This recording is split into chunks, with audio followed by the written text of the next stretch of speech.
to introduce my new best friend, Kathleen, and bring her up just so you can see her and come on. Woo! Kathleen's lovely family is here with us today, including her adorable husband, who we all fell in love with when we jumped in that family photo. Woo!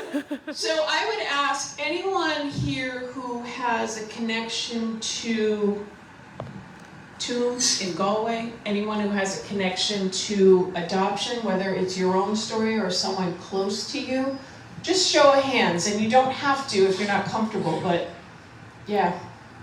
So there's a lot of us. It's a very emotionally charged conversation no matter what, but I think particularly for those of us who have experienced adoption firsthand, something like this is visceral. So you're allowed to feel all of that today.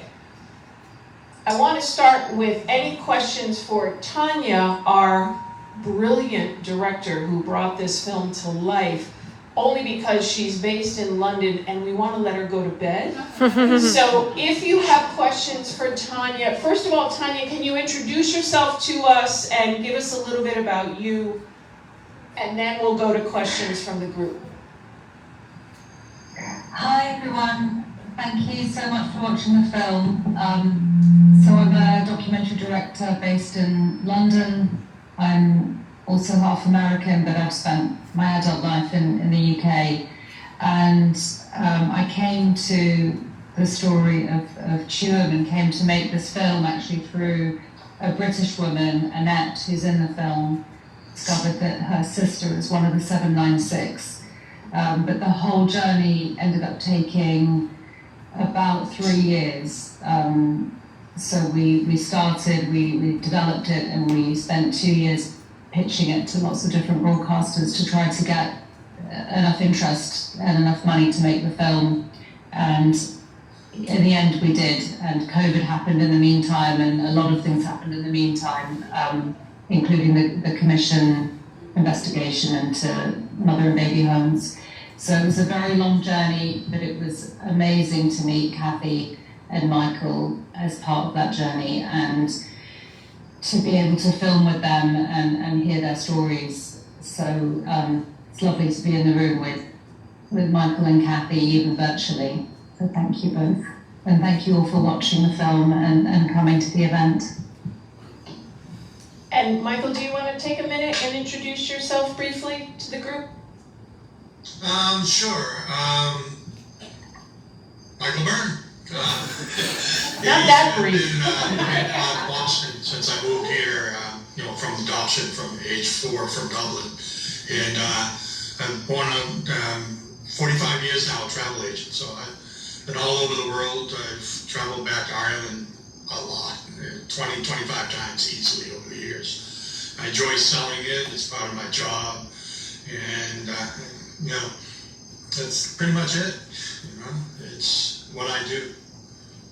Great, thank you. So anyone here have a question, like I said, for Tanya? Let's start there, and then we can politely cut her loose to start our evening.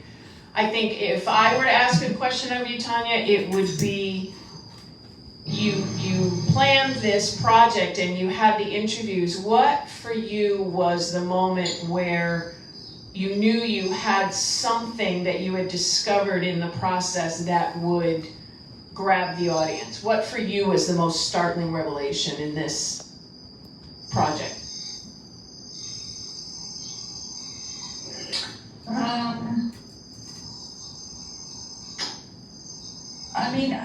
I think because the Tuam story had been in the news on and off, and so some people felt that they knew a bit about it. Some people knew that there were 706 children who had been unaccounted for. But I just didn't feel that anybody, but I just felt that the whole story hadn't been told. And there's some brilliant journalists who'd done a lot of work on it, but there were just so many pieces that needed to be put together to try to pull it all together. And there were a few things, I think, that just hadn't probably been seen before to the extent that we're able to show them in the film. One of those was the work of the archaeologists in the preliminary excavation of the site, because what they had produced through that was a report that was very technical, and so, you know, ordinary people like me wouldn't really have kind of read it and understood it. But to be able to put that together, and they had never done an interview before this film either, so nobody had really sort of seen them and heard them talk about their experience. And I think just putting together their interviews and the images of what they found, although they're redacted and it's kind of hard to see, but I felt that that sequence was just so essential to get, and they were probably the last people that we actually got access to when we were making the film. So we were making it hoping that we'd be able to hear from the archaeologists.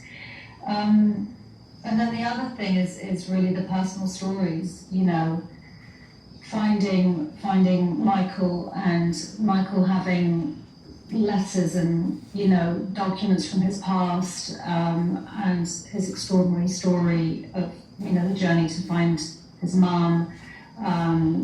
Kathy, I mean, we really wanted to find an American who had been adopted from Tuam, and there's not many on record at all. So we really wanted to find somebody, and finding Kathy was really a miracle, an absolute miracle. I think we put a little article in an Irish magazine that Kathy saw in a bookshop. Kathy, you'll have to tell the story because it's so amazing how you came across that article. But we got this email from Kathy just saying, oh yeah, I was adopted from Tuam, and actually I've just found my sister and brother. And we were just like, oh my God, you're kidding me.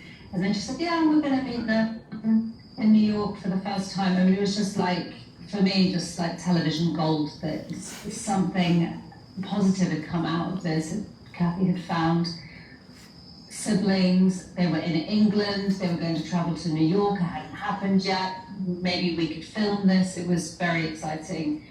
And then when I met Kathy, the other exciting thing was this box that Kathy's seemed very casual about, but to me it was just like a complete treasure trove of all these letters between her parents and the Bon Secours nuns, and photographs, and the only film footage ever filmed or found of the Tuam mother and baby home, which was Kathy's adoptive dad's footage from his Super 8 camera. So that was pretty extraordinary. Any other questions, since I just lobbed one out and spoke over all of you? Any other questions for Tanya at this moment? Yeah, oh, that's okay. Go ahead. No, I'm just curious. It's evident from the film and other film footage that I've seen is the lack of response, right? Like this, right. Thing. So the question, Tanya, is around the lack of response from the government. We're gonna mic up now. Right. I've seen many instances of the lack of response, but Tanya, have you gotten any actual pushback from anyone associated with the church? I'm just curious, you know, about whether or not that, you know, response has been. Tanya, were you able to hear that? Yeah, so are you asking whether we did get any response from the government as a result of the film? No, any like pushback, well, either from the government or the church, just about your actual project. Mm. Yeah. You know, it's funny because I mean, I wasn't concerned about the government particularly, because they are being challenged about this subject by ministers and by campaign groups. I mean, it's very much, you know, on the agenda, sometimes more than others in Ireland. I was a little bit worried about the religious order, the Bon Secours, and how they would respond. And, you know, I mean, it was just hard to know. I mean, I invited them to be interviewed, and they declined. They worked through a press officer, so everything is very much at arm's length. It wasn't possible to have any communication with any of the nuns, anyone in the order. And they were they took a long time to give us their right of reply when we were finishing the film, and we had to push them a little bit because we gave them a deadline. And they said, in response to us saying, we really have a deadline because we have to sign off the film, they said, publish at your peril, which kind of made me laugh because I thought, wow, that's quite, I mean, a little bit aggressive, I would say. Pot, this is kettle, you're black.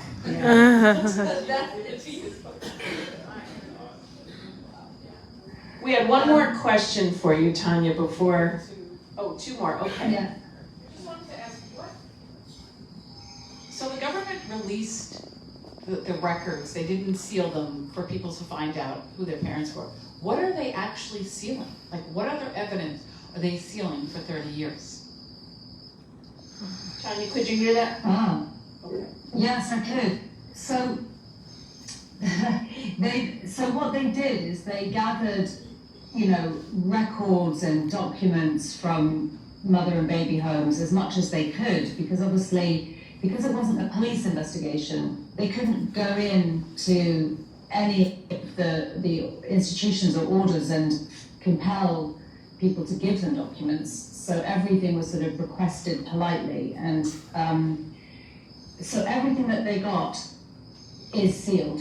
The issue of whether you have the right to your own data, and you know, you can put in what do you call it, a GDPR request, I don't know what you call it in America, it's the same thing, but a data request, you know, if it's concerning you, you do have a right to request your own documents, but you can get those back and you might not get everything, you might get some of it redacted, they might say that some documents are missing, so it's not a sort of, you know, necessarily a foolproof kind of process, you know, and you don't necessarily get everything. I mean, God, Michael, you're the man for this question because you've really experienced it firsthand, so I shouldn't even be answering that. I mean, by all means, Michael, just jump in. I mean, I can stay up. It's only 11:13 my time, so. Well, my comment would be, jumping in on that, is I have two sides of that document issue. Obviously, what I presented during the documentary, everything that my mom had saved, and all her correspondence. But through Tussler and AAI, which is the Adoption Authority of Ireland, I requested my documents from Ireland to my mother. So what I received is probably a good 100 pages of documents that's stating what my 4 years, mostly in Dublin, were, and what the adoption process was, and not much of my document was redacted. And that, you know, I found a lot of things out, and I found a lot of things out after this documentary. Like, I found out I was put in a hospital in Dublin at just a year old for 6 months. And there's no record of just admittance, so I have no idea why I was put in a hospital there. But you know, the discoveries, it just brought me around to a whole to be able to match both ends. Getting my mom's documents, then what Ireland gave me, and it all just synced up perfectly. And pretty much told my story of, I should say what my mother and father's story of my adoption was. So it was quite revealing. But I think I'm very lucky in relation to majority of these people asking these documents are in Ireland. And, you know, they're pitiful amounts of a page or two, and it's all redacted, and, you know, it's awful. And what the Irish government has done, what Tussler has done, they seem to even now drag their heels. This, you know, the redress is going on now, which I don't qualify. I believe Kathy does, because she was in Tune. I was only in Tune for 2 weeks, I think, max, maybe 3 weeks. I've honestly set these documents down. I haven't looked at them in over a year. You move on, you know. There was one more question for Tanya. Thank you very much for doing a nice job on the documentary. I have 2 questions actually. When did you actually finish the documentary? And the other question is, what are your thoughts on the mother and baby payment scheme that is currently going on now, and the applications opened up on March 20th. So the documentary, we finished it at the end of 2021. So it first went out in the UK and Ireland in November 21, and then it started streaming on Topic as a series. We rebuilt it as a 3-part series, and that was in the spring of 22. I mean, in terms of the redress, the redress scheme is kind of intended to be a sort of financial compensation to people who have, were incarcerated in mother and baby homes, but it's been very, very controversial in Ireland, partly because you only qualify if you were in a mother and baby home for 6 months. And of course, many children were adopted out much younger than that, or sent to farming families, much younger than that. So again, Michael has personal experience of this, but I think it's been extremely divisive. A lot of survivors are upset about it. The redress scheme, I suppose, is, it's really not. It's not kind of made people feel like it's any kind of an apology or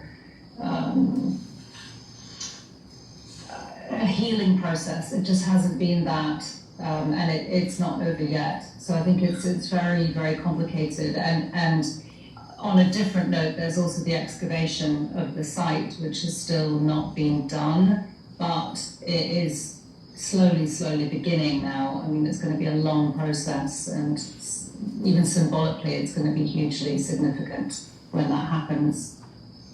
I don't know about anybody else in the room, but I would love for some of those archaeologists that were in the documentary to run for Parliament in Ireland, because they were so passionate and infuriated by the unfinished work, and yeah, we just need more of those voices. Let's open it up. We've got Kathleen here, we've got Michael online. Tanya, please stick around as long as you can, and I don't mean you can't ask Tanya questions as well, but I'm sure there are tons of questions you all have for Kathleen and Michael. And cancel your dinner plans, because I think we might be here for a while. Anybody? Nothing, okay. Yeah, go ahead. Did you find your mom? Actually, my girlfriend found my mom. She is the one that kind of started this whole thing. She said one day, she goes, "Oh, can I do your genealogy?" I said, "Yeah, go ahead, go have fun." Never thinking that you would find everything. And she got me almost like all my paperwork from Christmas back. And my mom is still alive. She's in Ireland. She right now is suffering from dementia.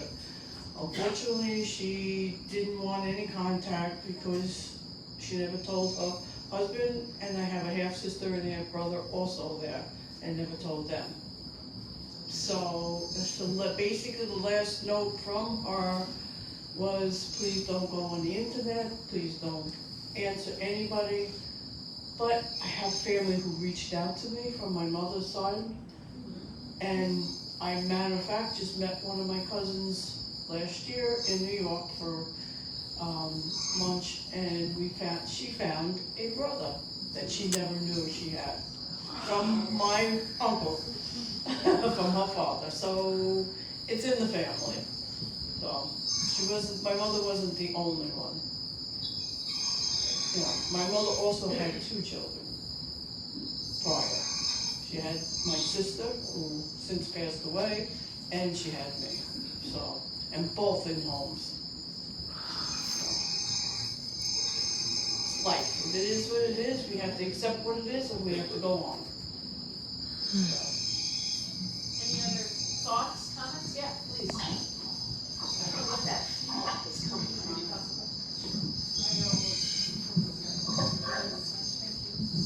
Yeah, I'd just like to ask anybody who's involved, Kathy or anybody else, how would you like to see this going forward, ideally, without restraint, and then maybe how, what you think might happen, but the ideal, and then what you think might happen with the government and anybody else who's involved, the Bon Secours, etc. Thank you. Michael, you got an answer? I didn't quite hear all of the question. I don't know if somebody could repeat her. Yeah, the question was really, how would you like to see this resolve, and how do you think it might resolve? Two very different questions. How's it the same? Well, resolve's going to be multiple parts. I think for Troom, it's going to be opening the babies, get the genetics test done, and try to identify all these missing children down there, and give them a proper burial. You know, it's cemetery's right across the street. You know, they could develop a plot for all these things and some sort of memorial. The big pitch, as far as, you know, it's the Irish government's got to do more to help close this out. I think they've hurt people more than they've helped so far. Fianna Fáil, you know, the people that are in government now, I think have dragged their heels all along this. There's, you know, some representatives from Cork and from Galway who spoke up and demanded more to be done. But I think it's very Irish. They want to just let it go away. They're looking for the people just to die off slowly and let's move on. It's very painful, I think, for the Irish people to just watch all this that has happened. I'm sure it's, you know, even now, you know, we're 3 years removed from the movie. Nobody talks about it anymore. Troom is hardly talked about over there. From what I see, I follow the news a lot. But what the resolve is going to be, who knows? You know, like I'm sure Kathy said pretty much the same thing as me, is that, you know, I put my documents away, I have them, I know the story, but I don't read over it. You know, it's too depressing for me, you know, but how it all ended. One thing that documentary doesn't tell you is that I did find 2 brothers and 2 sisters in Philly.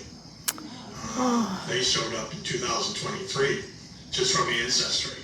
So they were all from my father's, you know, birth of father's side. So something good came out of it for me. I have Irish family that I can, you know, have fun ribbing. You know, Philly, Boston, you know, even New Yorkers know that, right? So we make the best out of it, and I'm happy for that resolve.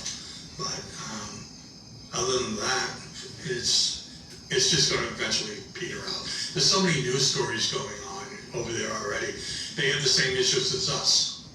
You know, inflation, housing, and this, you know, we're slowly getting pushed out, I think, as far as being in the forefront of the news. So, my resolve, I just hope Troom is settled quickly, you know, so we'll see.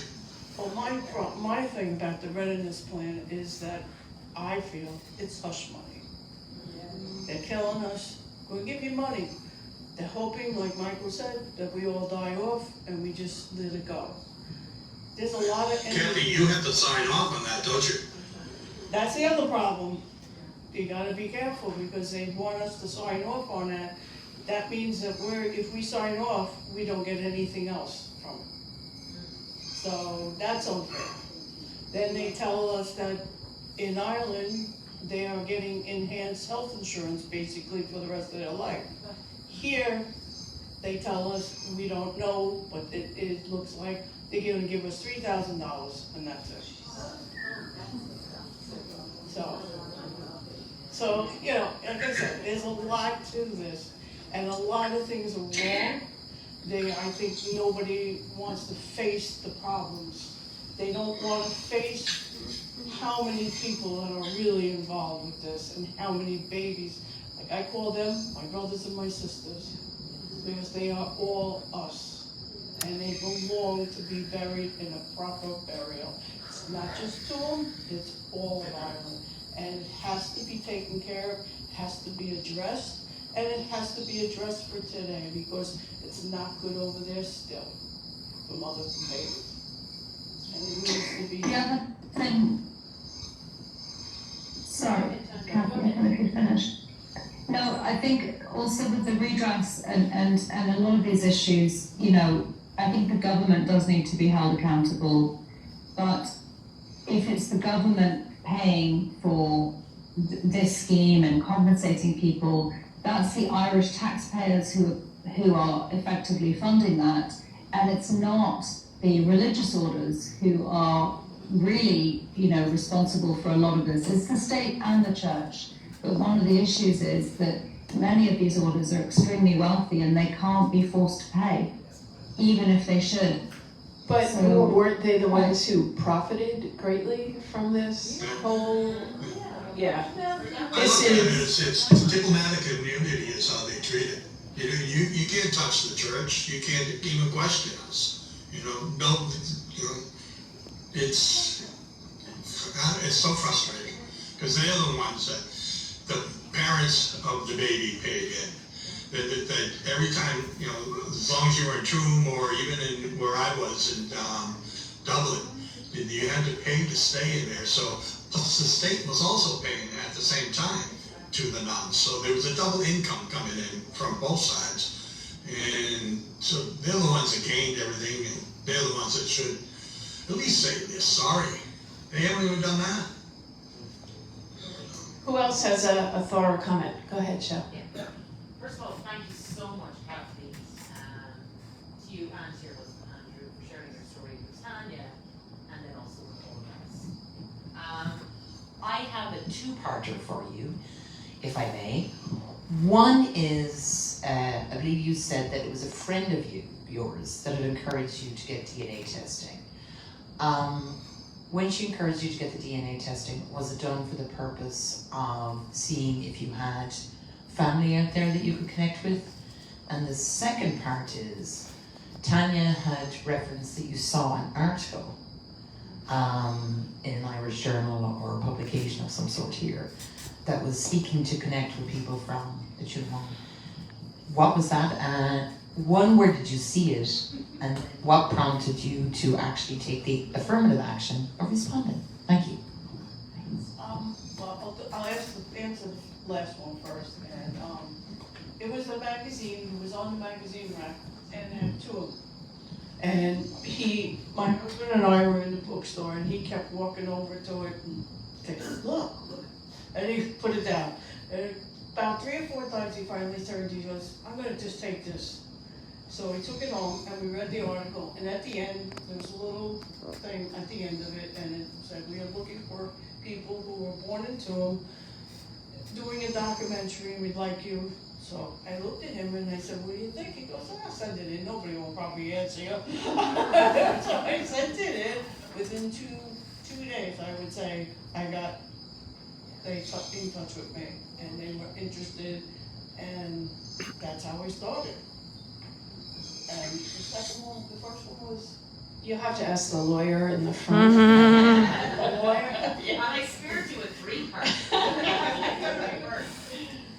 When your friend encouraged you to get DNA testing, was she encouraging you to do that to see if you had family out there that could be found by you or them by you? Well, it was, I think everything was like my girlfriend and my family, my kids were like, come on, gotta do a DNA, gotta go do it. I said, okay, so I decided to do my DNA because I didn't know, because they told me I have family in Scotland, so I didn't know whether or not where I'm coming from, who I am, so I did it, and that's how I just got my answer back, and I am pretty much all Irish from Ireland, and that's how within a day or two, that's when I got the message from Rory asking me, I think we're first cousins. It's amazing, and just to sit, to be honest with you, just to sit and try to go through all my cousins, it will take me years. There are a ton. Because you gotta remember, my mother was one of 8 children. My father was one of 11. I have a very, very big family on both sides. Who else has something for Kathleen or Michael or Tanya? Or any other thoughts, anything that you're Still chewing down from the film? Still struggling with? Yeah. Go ahead. With my friend's question, actually,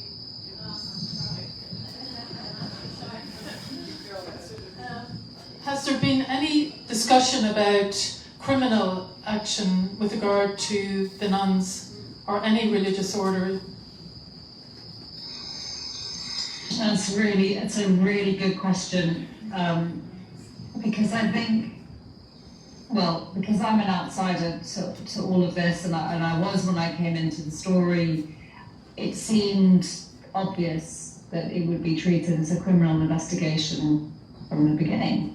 But it really wasn't, and I sort of came to learn that that's partly because it's just not the way things are done when the church is involved.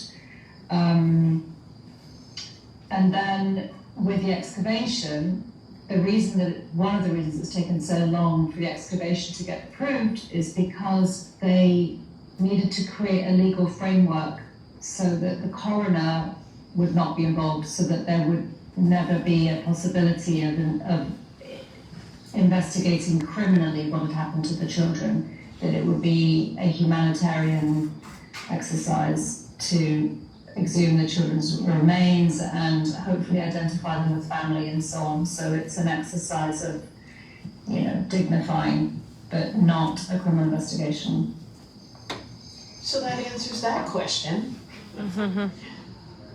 No, I don't have. No, I was interviewed by the Gardaí in Galway when I went out and met Catherine Corliss and so on.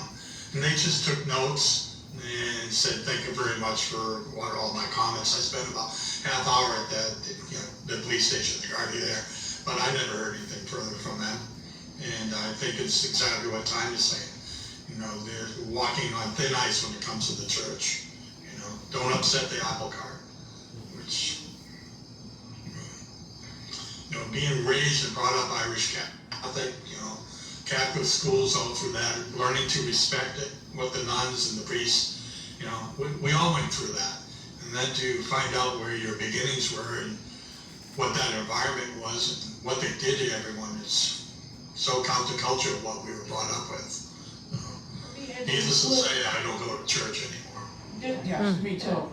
You gotta add a little bit more to that also, because it's not just the Catholic Church, it's the government, it's the passports, it's the airlines, it's all the other countries that are were involved with this. So there's a lot of entities to open up, a lot of things to open up, and a lot of people that would have to have answers for. And they don't wanna do this, because Ireland is not just them, is a lot involved, a lot. So it's a big kettle of worms, it really, really is. To put it in plain English, The longer they wait, the more one to get them. And so they're. well, that's what it is, they're just hoping we just die off and nobody will ever, we won't have answers. But they forgot we have children. And children will keep going.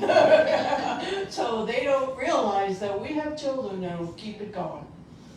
So. I just wanted to say, hearing all of this, I'm an adoptive parent, have a beautiful.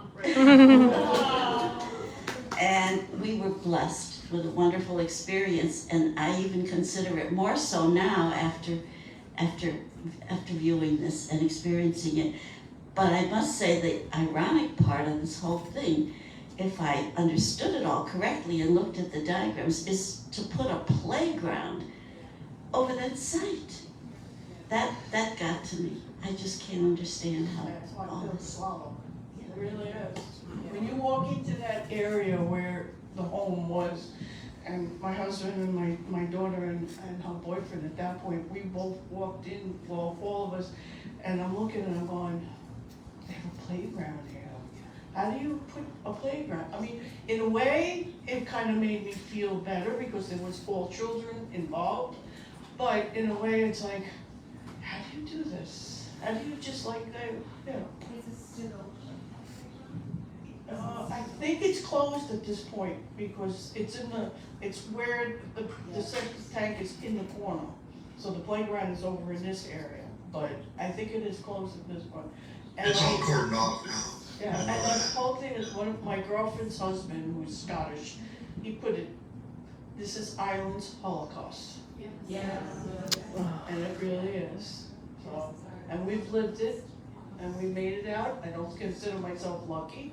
I consider myself very fortunate because 3 days I was supposed to leave, and I couldn't leave because if you looked on a lot of the death that the babies died of was measles, and I wasn't allowed to leave the country because I had the measles. So, I was fortunate to get out. Any other countries been questioned?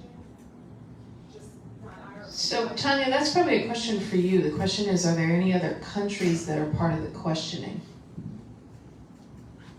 Oh, I mean, this happened in the UK, you know, in England, it happened in Northern Ireland, Scotland.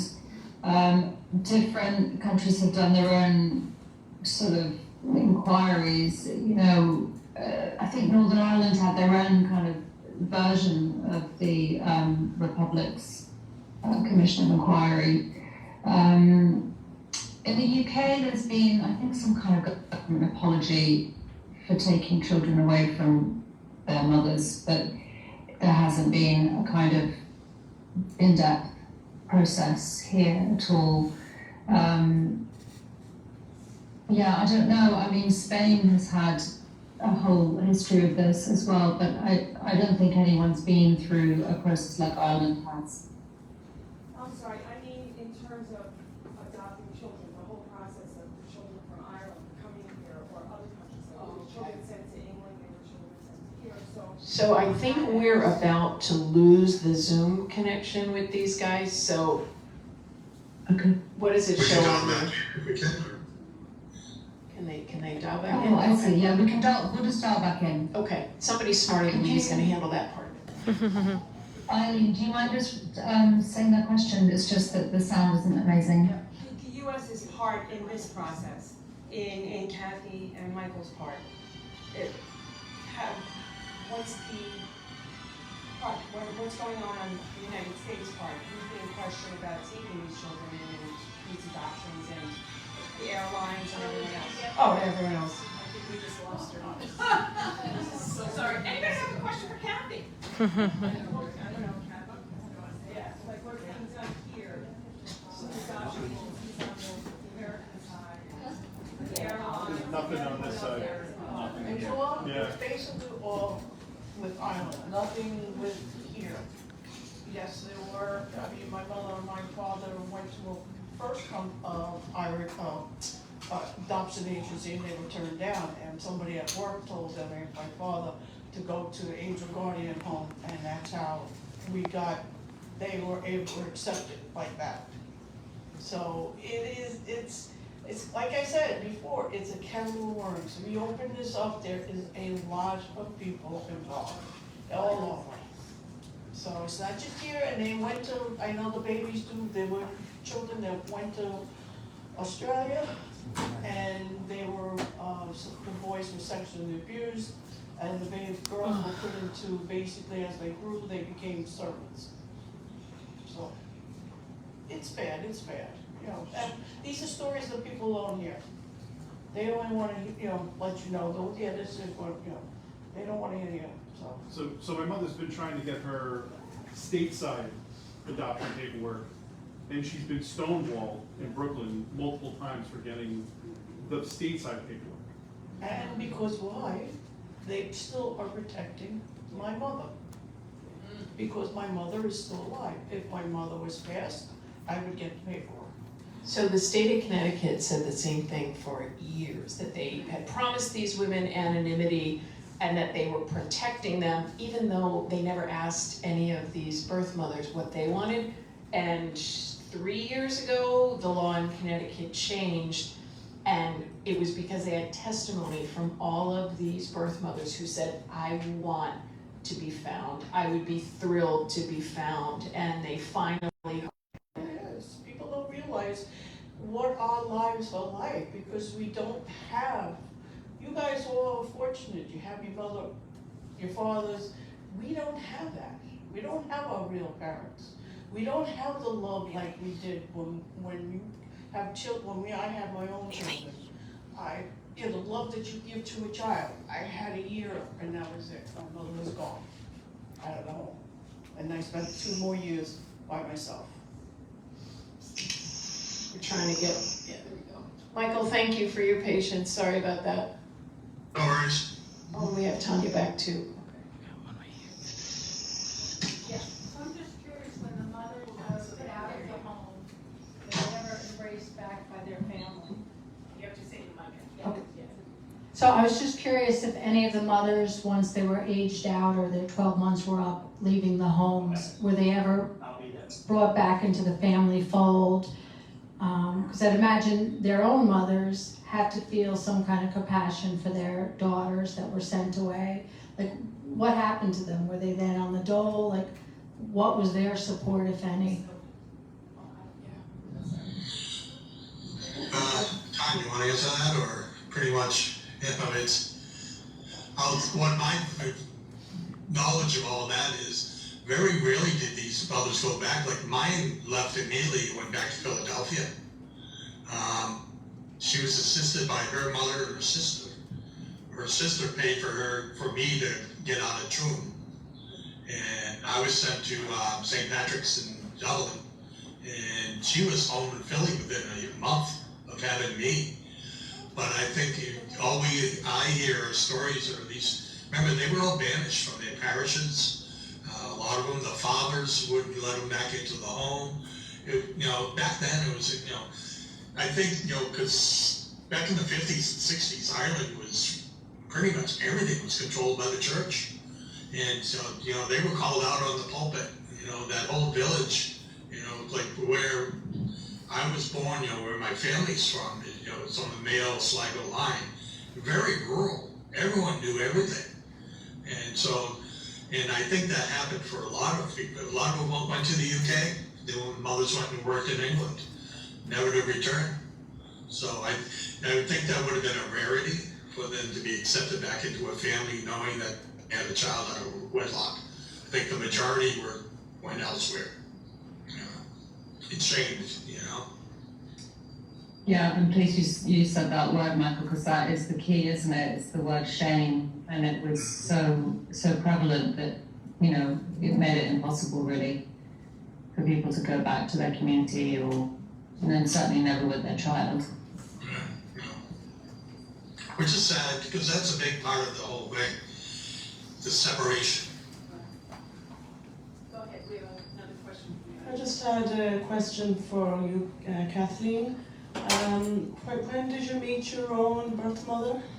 Never met my mother. Oh, you said you never met her. No, she doesn't want to be met. Oh, Unfortunately, when a year after I was born, she left the home.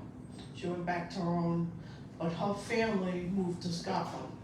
So what she did, I don't know, but she went back to where she came from, and I think a year later she got married, and she never told her husband, and then had 2 more children, and never told either of them about us, because I have an older sister who was also born in a home, and she is passed on. I never met her, but she never said anything, and that's why she doesn't want any contact, because she never told them. So can I just ask as well, how has it been for you, like emotionally? I know that you were adopted here and you were well looked after and all that, but how has it been for you? I was told as a child that I was adopted, and I used to run around the house going, I adopt, and then I was go, that's not me. And my father would turn to me and he goes, you were chosen. So I was very fortunate that they treated me and they told me right from the beginning about it. Learning it's a lot. I've learned from watching the documentary that I never thought I was as strong as a person as I was. I learned a lot about myself. Then I just sat back and I'm going, what did I just do? I just put my whole life out in front of everybody, and I am a very quiet person. My husband will tell you, I mean, most of my friends, I have family members who came up to me and go, why didn't you ever tell us this? And I'm like, oh, let me just sit you down and I'll tell you my life history. It doesn't work like that. It's in you, it's something that I am very fortunate to have a husband and have 2 children, and their significant others are great about everything, and they want to know everything. And I'm very fortunate that way. If I didn't have my network of family, I would have never had this. And I've met family who have been even great with it too. Like my sister and my brother and Avon. And my sister and I are very, very close. We talk to each other. We video chat every 2 weeks. The lady in England? Mm-hmm. That was one of the highlights of the documentary for me, that it was something really positive, and that really made me emotional. And I had in the picture of us with my husband, I have uncles and aunts in there also. And aunts that lived, I had an aunt and a cousin now that only lived 30 minutes away from me and never even knew it. So, Very fortunate. thank you, everyone. I think we're gonna let these guys go. Thank you, Michael. Thank you, Tanya. This was fabulous.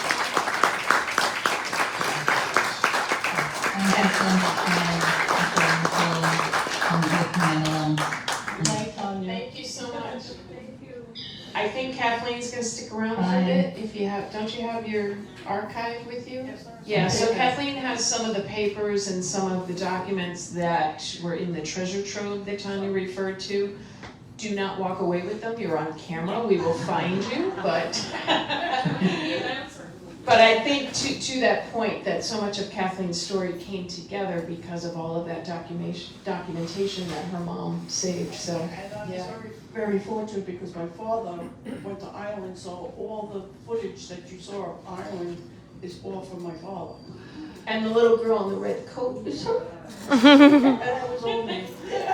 So enjoy yourselves again. All those Go, little pictures were me. yeah, have some snacks, chat with Kathleen, go through the paperwork, and thank you everybody for turning out tonight. This was great. Woo!